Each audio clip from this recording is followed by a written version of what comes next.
Hello there, ladies and gentlemen, and welcome to another episode of CookieCast. Today on CookieCast, it's a football podcast. Me and Paul and the football. That's how we do it. So yeah, we're talking mostly Middlesbrough football, but there's other stuff in there. Talking about last week's games, talking about the upcoming games. We've got the new segment, Beat the Jock. See how I do this week. I do encourage anybody to have a go. It's a bit of a good laugh. If you're checking us out on YouTube, do subscribe. If you're checking us out on audio, subscribe as well. Subscribing helps us, helps channel, helps the podcast in all. So yeah, we really do appreciate it. So here we go. This is CookieCast, the Riverside Roundup.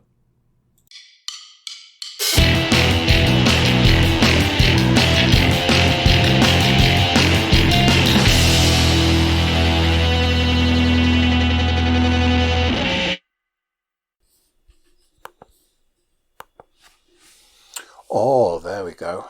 At time of recording, it's St. Patrick's Day. That has the relevance to that for you audio listeners is Paul's drinking Guinness. The relevance to it being St. Patrick's Day for me is that apparently it's acceptable to drink a cup of coffee at 10:05 at night. Do you know what, Andrew? It's but it's good coffee. Oh, do you know what? What you should have done is shout out to podcast alum from, I'm going to go at least 3 years ago, Thomas Quinn. Oh, the man, the legend. What you should have done is taken that little birthday gift that he bought you either last year or possibly the year before, that alcohol-free whiskey, Irished up that coffee, yeah, boy. I wish I could. It's all gone. It's all gone into my body. It was. That's the next thing that I hope they start selling in Tesco. Alcohol-free spirits more so than they do at the moment. Because at the moment I've only seen the occasional gin. I think it is. Alcohol-free gin got real big at the back end of last year. Obviously, at this point in time, people would be mistaken to think, well, we're obviously doing the beer cast. Because, there's a lot of talk of alcohol, St. Patrick's Day and all that. But no. Paul, why don't you tell these lovely people why they're here? Well, again, for the viewers, if I just do this, it'll give them an indication of... We're about to dive into what was previously known as the Supercellnet Riverside Stadium by the late, great Alistair Brownlee. It's another week of the Riverside Roundup, ladies and gentlemen. We're going to discuss all things Middlesbrough Football Club and beyond. Well, specifically the Championship and whatnot. But yeah, welcome along. Riverside Roundup week. Atlanta Falcons. It's. We're well into the season, let's put it that way. In fact, do you know what? We're so far into the season that we're almost at the end of the season. As I believe, I will double check this, but there's either 10 or 9 games left in this particular season. So. And with the rapid nature of getting through those games, it could only be a short amount of time left. It is 9. There's 9? 9 Middlesbrough League games left this season. My word. Well, we've got a few of those games to discuss right here, right now. But not right now. No. Before we do that, we have to talk about our first segment. Our first segment talks all things football from the last week, from the last time that we gathered here. And it's a segment that we like to call This Week in Football. So... Well, this week seems to have been rather a quiet week for me personally. I can't think of anything that's jumped off the page as a huge spanner in the works or anything like that, so to speak. One thing that has happened in the last 48 hours is a managerial change, and in a slightly unusual sort of turn of pace. It was a managerial departure followed almost instantaneously by a managerial appointment. So that's unusual. Nottingham Forest. Yeah, I was going to say it's not unusual if you're from the East Midlands. Should have got Matt Moore on to just clarify exactly where Nottingham falls on the sort of the Midlands pyramid perspective. Blah blah blah. But there was a change of manager in the West Midlands, and Birmingham City decided to terminate the employ of one Aitor Karanka, who was his most successful position came when he was in charge of the mighty Borough. He was the man that got the Borough promoted back to the Premier League, albeit for just one season. Then he was unceremoniously binned off, I suppose is the best way to phrase it. So Aitor Karanka no longer the manager of Birmingham City. They removed him and almost instantaneously brought in his replacement, which is Lee Bowyer. Lee Bowyer was previously the manager of Charlton Athletic. Now, the conspiracy theorists will go out and say that there was a little bit of surreptitiousness, shall we say, on this one, as Lee Bowyer resigned from his position as Charlton manager, and less than 24 hours later he was brought in as the new Birmingham City manager on quite a lengthy contract, from what I understand. I had the details open a little while ago, and I've lost them, which is annoying. He was brought in pretty quick, sharp, and fair play to him. He certainly hit the ground running. Let's put it that way. As in his first game as manager of Birmingham City, they've managed to get a win against Reading, which is doubly good for myself as a Middlesbrough fan, as that brings Reading closer to Borough in the race for the playoffs. So, in the final playoff spot, Reading have a 6-point gap over Middlesbrough in 8th position. So, 9 games to go, 6-point gap, and it's all to play for, Andrew. It's all to play for. But yeah, that's pretty much. That's really it. That's really all that's happened. Is the one managerial change. Obviously, Charlton are now looking for a new manager, but that's the championship. So I'll take the job, but I'm gonna need a lot of money. Well, I suppose I could discuss the fact that this week in football, obviously, I've started. I've managed to obtain a very, very old laptop from my parents, and I've managed to start playing. Now, I want you to remember this very moment for later in the podcast, because this isn't the first time you've mentioned this to me this week. So I went out into the world, and the world returned with an answer, or maybe a question. Well, I was going to say, this week in football, not only have I started playing said game, but I've managed to.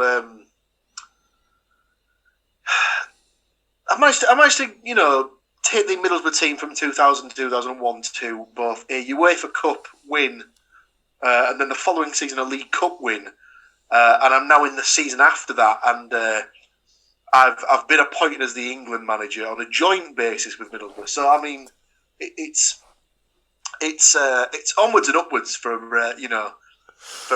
Paul Williams circa 2003, 2004 in the current state of where we are at in the game. So yeah, all good. 2003, 2004 for me would have been 23, 24, and when you said current state, I was like, yes, indeed. Well, to put it in perspective, 2003, 2004 is technically the season. Well, it's not technically; it actually is. It is the season that Middlesbrough won their one and only trophy, which was the League Cup. So, hopefully, I'll be able to recreate that in the game.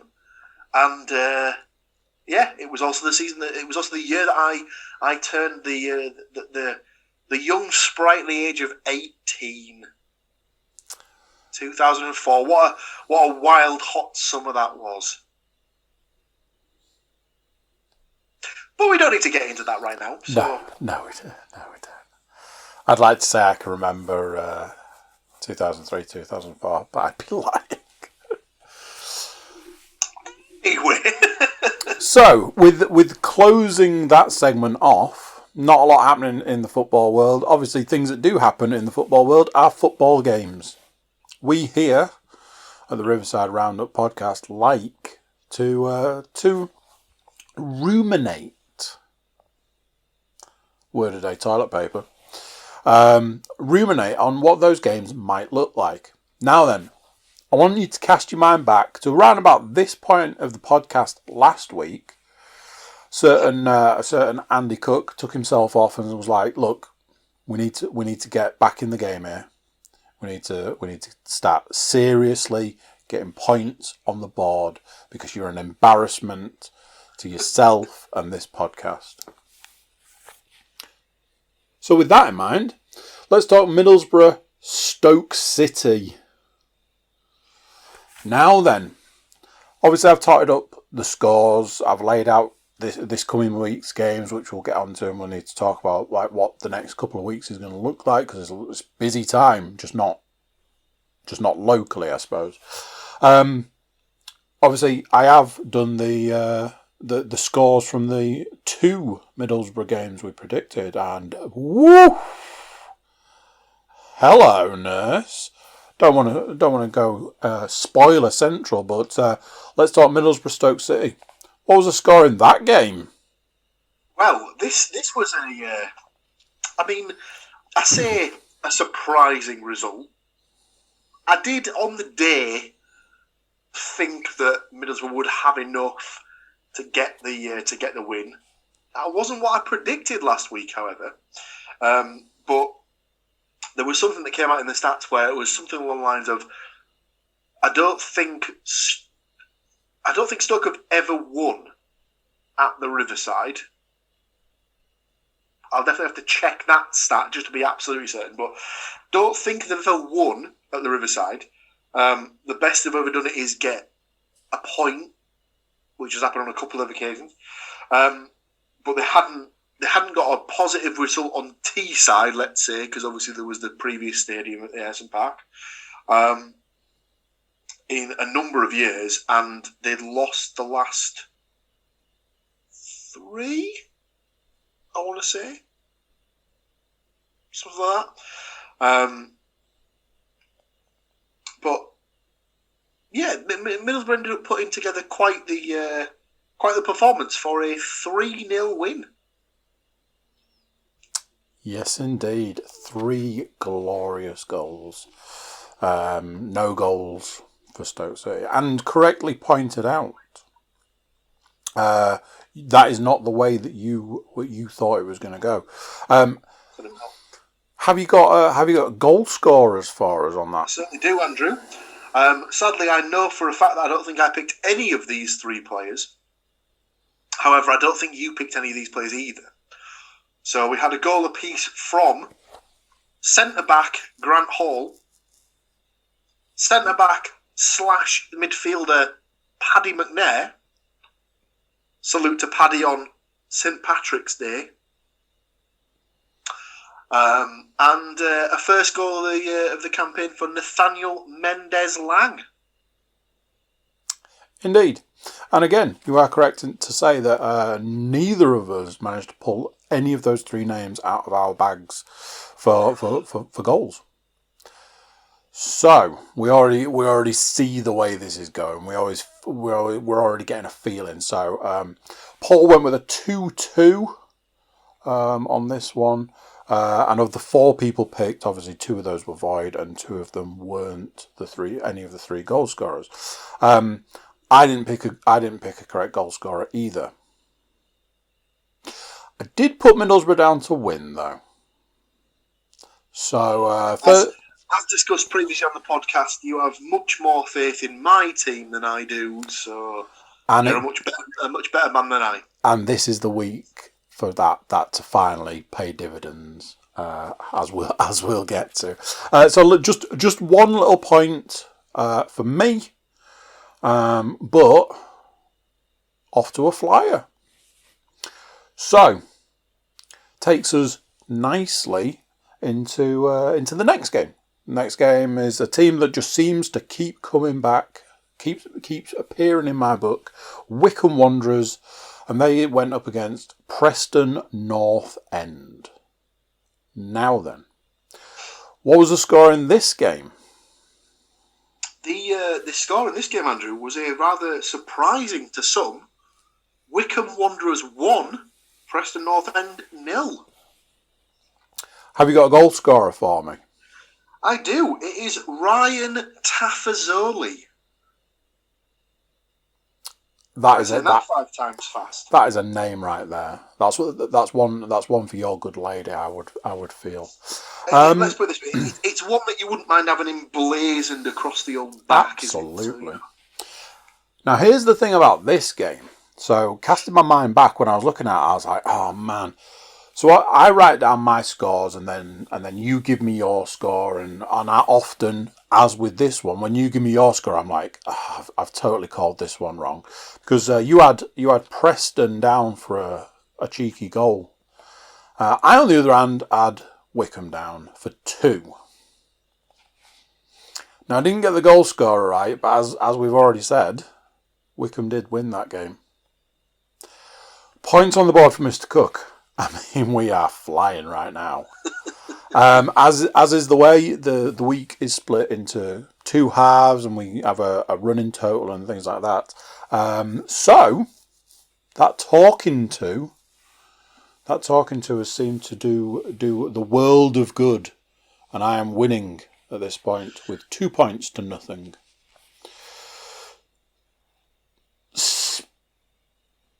Speaking of winning, let's talk Middlesbrough football again. So, if you know the way we do it, we predict the game, the game before, with the team before, so it won't be a surprise to hear that it's Middlesbrough versus Preston North End. Can you tell me what the score in this game was? So, I believe I may have put this down as a Middlesbrough win again. You did. However, I was slightly less optimistic, and I went for a Middlesbrough 2, Preston 1 win. Correct. I shouldn't have been so optimistic from a Preston perspective, as it turned out. No. As Middlesbrough did get the win, and it was by 2-0. Indeed. So in two games, so those keeping score, that is a result. That's a week where Middlesbrough played 2 home games. They've scored 5 goals in total and conceded 0. 5 goals. That is what's known as a very healthy performance in the goal difference column. When like I said earlier, I was totting the scores up and I was like, Middlesbrough have had an absolute blinder of a week there. 5 goals. I've conceded nothing. Do you have goal scorers? I do. I'll go the second goal first. The second goal was scored by Marcus Tavernier. And the first goal was one of, if not the most, well, it's not the most, one of the most beautiful own goals I've ever seen. So it was an own goal scored by, I believe his name is Jordan Story. Mm-hmm. Yes, Jordan Story, and what a story he painted. Let's put it that way. had the joy of being able to watch the game under the Sky Sports red button. So obviously sat down with my good lady partner. I was going to say here. There's no one there. Sat down with my good lady to my right. We watched a Netflix show on the main TV while I had my tablet set on the left hand side, just so I could keep up with the game as it was going on. Had my notifications set on my phone and had a little flash up that showed the Middlesbrough had scored. Now it's about 45 seconds delay on the Sky Sports feed. So obviously I looked back and the game was still 0-0. So then obviously gave it my undivided attention because I knew something was happening. Oh my.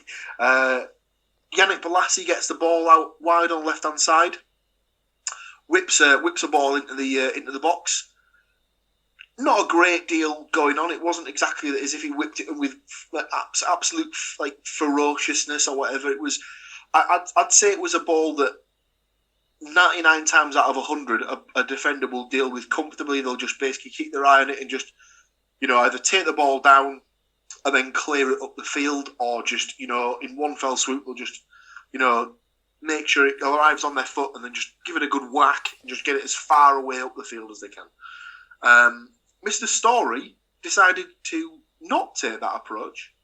He decided that the best thing to do would be to obviously set himself to do the big clearance up the pitch and then completely take his eye off the ball. And as it came to him, managed to completely fluff it and chip it. So obviously the goal's behind him. He's facing to shoot, clear the ball as far up the pitch as he can. Completely miscues it and just smashes it into his own goal that's behind him. Absolutely tremendous. Glorious.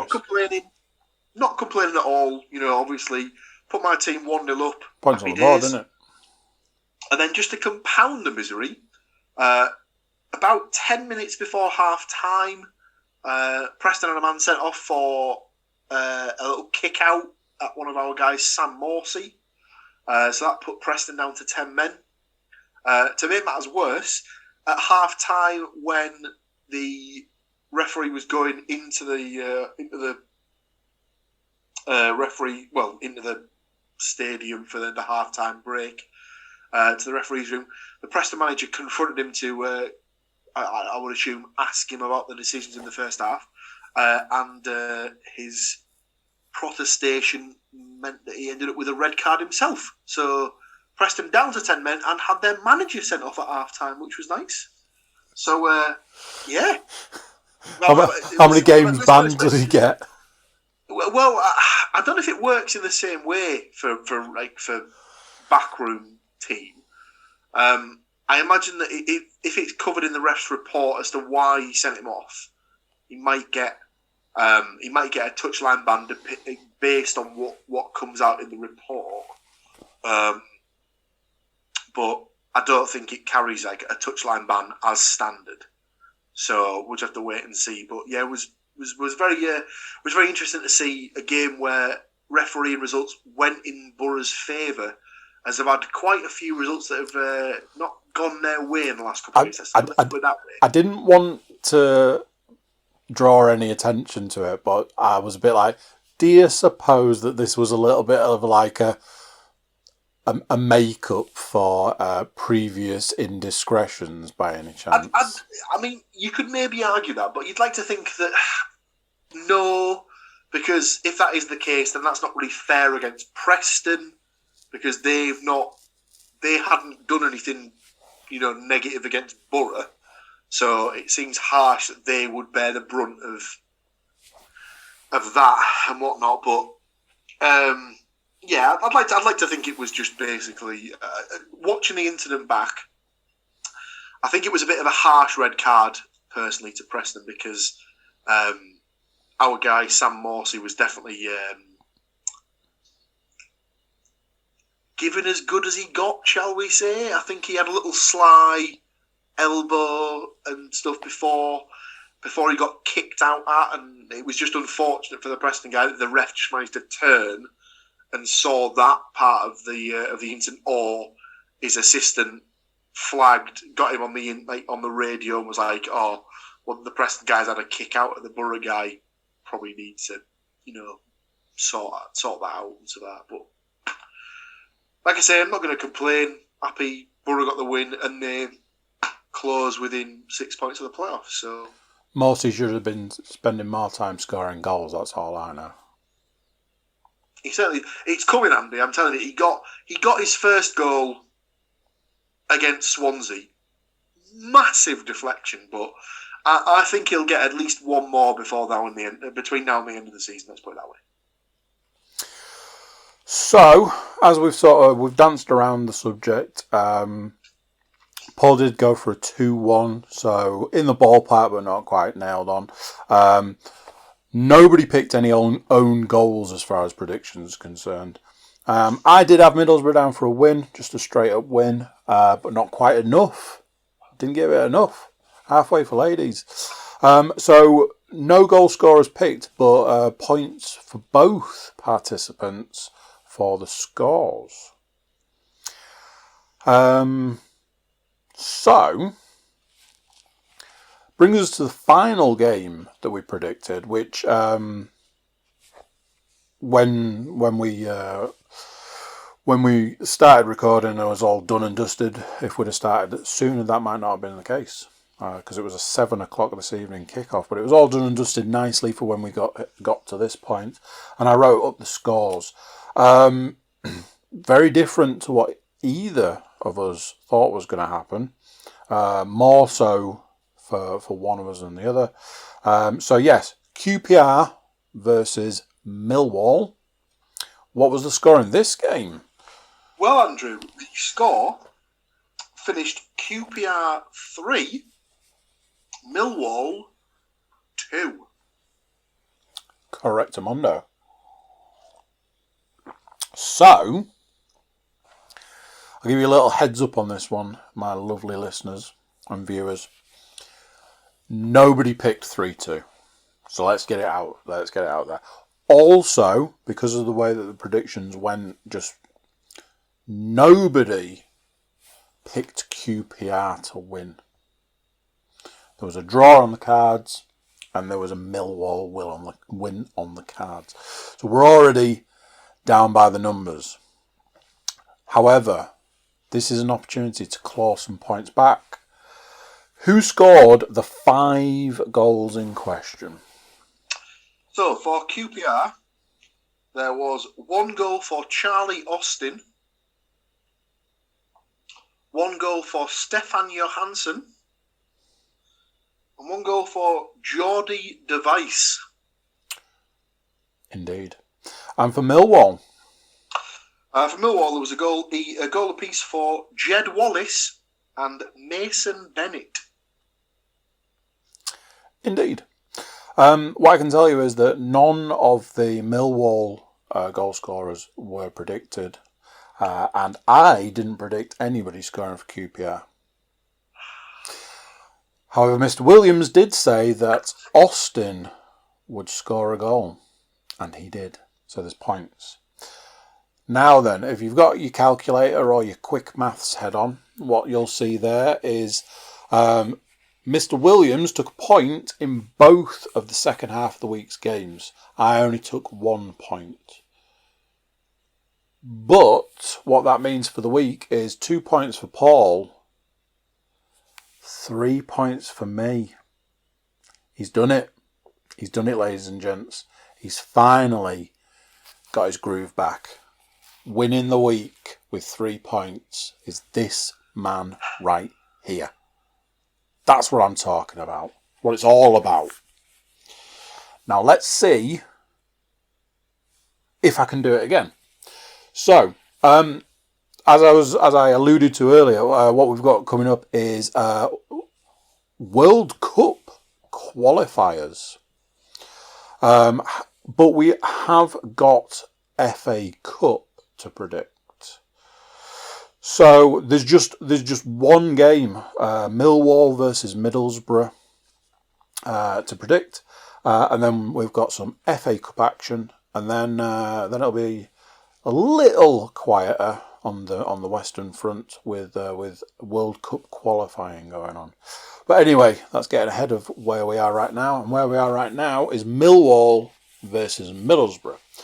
I have taken the liberty on this one and written some numbers down. It is up to you, sir, to tell me what you think this is going to look like.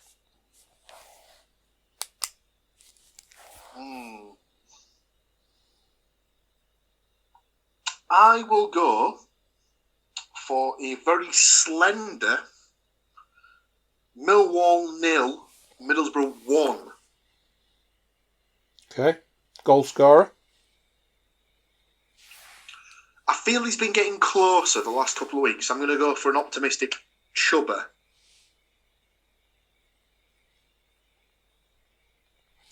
Okay. See what you've done there. And I like what you've done there, but I like it a little bit more. So I've gone for a Millwall 0, Middlesbrough 2. What I'm liking for this is Tavernier and Paddy McNair. Ooh. Well, Here it comes. McNair did go off injured on Tuesday night. It's fine, he'll be back. He's coming back. Hopefully it was just a precautionary... It was groin strain. It's fine. No. I've been. Who knows?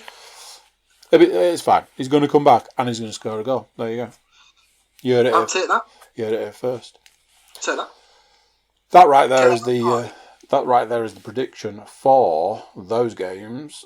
I say those games. That game, which brings us to a team close to my heart, which is a little known fact.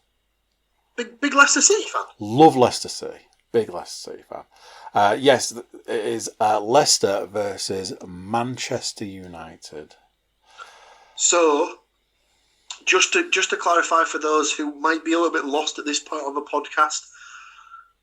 So, what we've done is we've agreed that in any weeks where the FA Cup is involved, we will back either Middlesbrough if involved in that particular point of the competition, or we go with the team that knocked out Middlesbrough, which in this case was Brentford.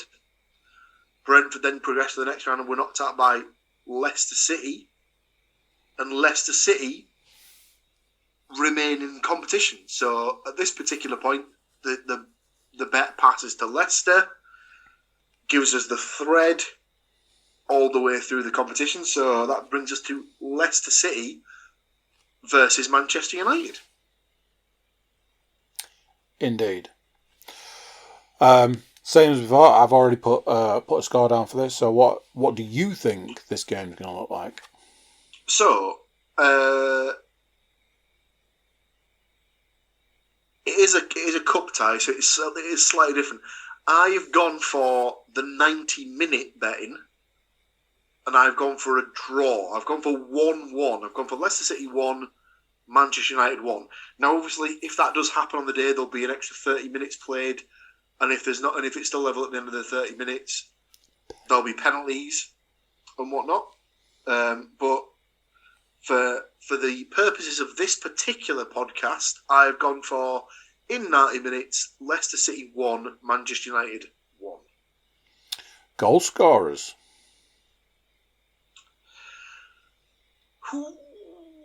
I will go for Iheanacho.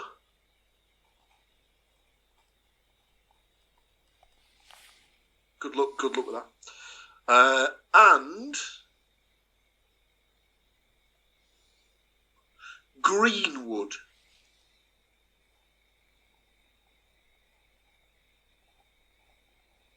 Okay.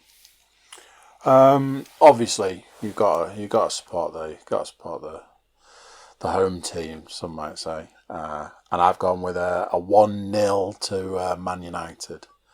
And I've gone with the people's hero, Rashford, to score that goal. Love Marcus Rashford. Love him. Yeah. What an absolute legend. Yeah, absolutely. So that's that. Well, Andrew, I suppose what you want to know is you want to know some odds. Yeah. Well, your Middlesbrough 2-0 comes in at 10-1. Your Manchester United 1-0 comes in at 9-1, which I was a little bit surprised at. Giving you a double of 109-1. Oof. Okay.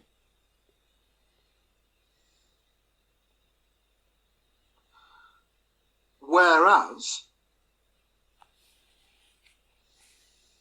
I have gone for Middlesbrough 1-0 and Leicester City Man United 1-1, which gives me a double of 44.5-1. Respectable. I remember back in the days of early football betting in my life, and I was like, "Oh, it must be good because I've got really, really big numbers." It's like, no. When the numbers come in low, that's when you know it's good. So there we go. That ties up that section. A little click of the pen says the book is closing. Kitchen's closing. So, before we get to the last part, the any other business, something that we've sort of started injecting into this podcast for a little bit of fun and frolics is a section that we've been calling, well, we've stolen the name unapologetically, which is Beat the Jock. Paul has a extensive knowledge of football. If you want to go back through the archives of football podcasts and tot up how many insane quizzes or just pure, name this team from this era. I have been tasked at this point in time with attempting to beat the Jock, and I've had a good run of it. I'm Now it's very, very, very difficult to find questions. It's insane. I look at there are layers of the internet. There's like your Amazons and places like that, and then you get down to like your BBC if you want to get the sports, the scores, and put your scores down in your book. And I have to go down to like the equivalent of a man in an alleyway who's selling human organs to get these questions. So, flipping it all the way back to the beginning of this podcast, like I said, not the first time that you mentioned Championship Manager to me, which led, funnily enough, to this week's question. Might be an easy one. I don't know. I don't write them. We don't pick the dance floor. We just dance. Here we go. Rangers tried to sign which superstar after Alex MacLeod was alerted to his ability through popular video game Football Manager? So, strangely enough, within the last couple of weeks, I've been reading a 442 magazine that is a couple of months backdated that I'm a little bit behind on reading. And the interview of that particular... So they do an interview section at the start of every magazine that's about 2 or 3 pages long. And the interview at that particular month's magazine was Alex MacLeod. And one of the questions, it's a format where readers and subscribers to the magazine send in questions for the editor to then ask to the guest, and then their response is what builds up the first 2 or 3 pages. One of the questions was, is it true that you almost signed so-and-so player after your son discovered him on Football Manager. Now, he said, no, they never tried to sign this player. However, they did look into signing another player from the same team, but were told, no, he's now very much in the first team squad's plans. So I think the answer you will have on your page is Lionel Messi. It is. But I think the actual article that he said was that the actual player that they did. So that was the rumor that was doing the rounds. But apparently the player that were more close to signing was Andres Iniesta, who, for people who subscribe to the podcast and are football fans, will know that he's a very, very important name in Barcelona's history. He's a very important player in Spain's history, as he was the player who scored the winning goal in the World Cup final in 2010. But according to MacLeod, it was actually Andres Iniesta that they tried to sign for Barcelona, but the myth of the story goes down that apparently it was Messi. They tried to sign Messi. Or his son told him that he should try and sign Messi. It was one of those things. When I saw the question, I was like, I mean, come on, that question has to be this week's question. Absolutely has to be. You were talking about the game earlier in the week. I was like, and then it just organically came up at the beginning. I was like, this is brilliant. Unfortunately, I looked at the answer. I was like, there's absolutely no way you won't know that. So I was a bit like, do I have to give it up to the question because it's like it's meant to be? The world's telling me to use it. There we go. I did not this week beat the jock. So at some point in time, I'll have to tot up where we are. I think you might be winning. I think I've lost at least twice. I think you lost two back to back. So I was obviously riding the wave on that, and now I've crashed onto the beach. So maybe it's time to go even deeper. Maybe I need to sell my own organs in a back alley somewhere to get the real questions, the real tough ones. I'm still holding on to the smallest stadium in the world question. Maybe that'll come next week. So, finally, is there any other business? Nothing from me. Like, I suppose obviously next week there will be no podcast, as there is the international break. So obviously we'll discuss the Middlesbrough-Millwall game, and the Leicester-Man United game from this coming weekend. But next week we'll have a slightly different flavour to it. Haven't got a name at this particular point. But for all you Hartlepool United aficionados out there, of which, listening to this podcast right now, I'm going to go on a limb and say there's exactly 0 that are tuning into this particular podcast, because can't see many people that are Hartlepool United fans that are getting a kick out of listening to a Middlesbrough podcast. But there might be a couple of people who have a bit of a soft spot for Hartlepool United because obviously the main man on Soccer Saturday on Sky Sports, Jeff Stelling, is a Hartlepool United fan. And I would dare to say that a lot of people who follow football, their main Saturday entertainment between the hours of 3 and 5 p.m. is Gillette Soccer Saturday on Sky Sports.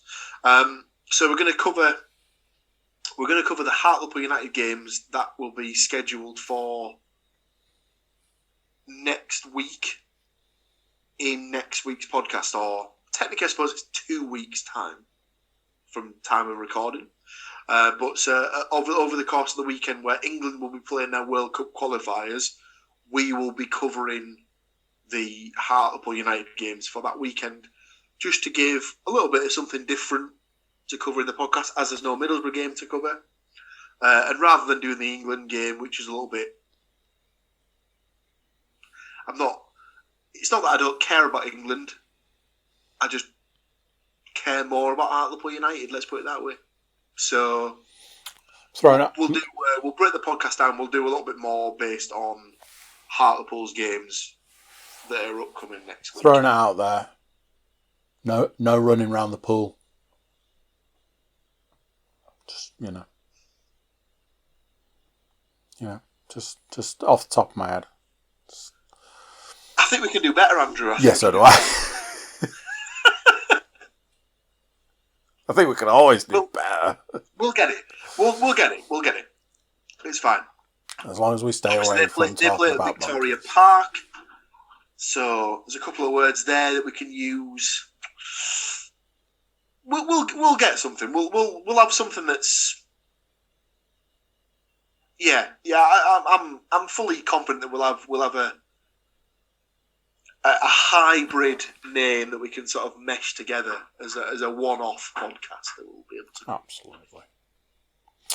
Right, well, there we go. Look forward to that coming in your ears and your eyeballs momentarily. Indeed. So there we go. Thank you for doing this with me, as always. Congratulations on regaining the jock status, and look out for next week. Whew, it's a doozy. There we go. Thank you very much, and until next time. So there you go, what do you think of that? Another one done. Another week of games gone. Another week of games to come. Something a bit different next week, so there's something to look forward to there. As I've said, and I always say, if you are checking us out on YouTube for the video, or if you just like listening along, subscribing is a big help to the channel, to the podcast, to us here, and we do appreciate it. If you're already subscribing, word of mouth is the best kind of advertisement. So tell a friend or a family member, get them to do the same. So there we go. That's it for this one. Until next time, I'll say bye and I'll see you then. Bye!